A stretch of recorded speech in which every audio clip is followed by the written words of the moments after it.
My name is Tiancum Haynes, and this is my final project. It's kind of just a model belt sander that I've created.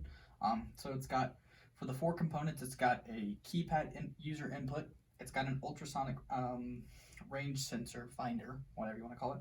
It's got an LCD screen display, and it's got a DC motor. And Jared, you can come here and kind of point everything out as I go over. So there's the keypad, there's the motor, here's the LCD, and here's the ultrasonic. So basically when you start it up and everything, it'll run through everything, and it will say here on the LCD, you can show this real quick, enter password, and the passcode for this is going to be 1234. So we're going to type in 1, and it shows each digit of the passcode. All right, and now the motor is spinning. Technically, what would be happening is that there would be a grinder belt here, but we don't really have those materials available. So I've got the gist of the setups. And what the cool thing is if we go into our code real quick and we run the serial monitor, it does that real quick while it's going through the serial monitor, setting it up.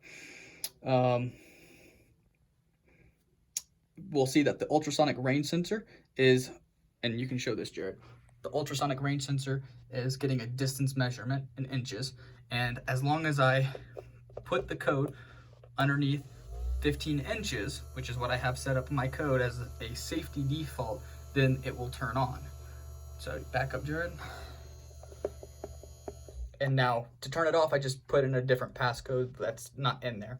Now, if I back up past the 15 and the ultrasonic range sensor can see me, oh, well, it got me at the 0.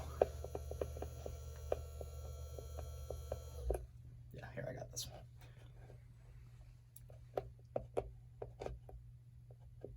It won't turn on. And you can see here that the password has been accepted, but the motor is not turning on. And so you can back it up a little bit, Jared, and I'll try it again. It's not turning on, even though I typed in the passcode 1234. If I come back in closer, it turns back on. So we've got the four components: motor, user input, sensor, and an LCD screen display. And that's the final project.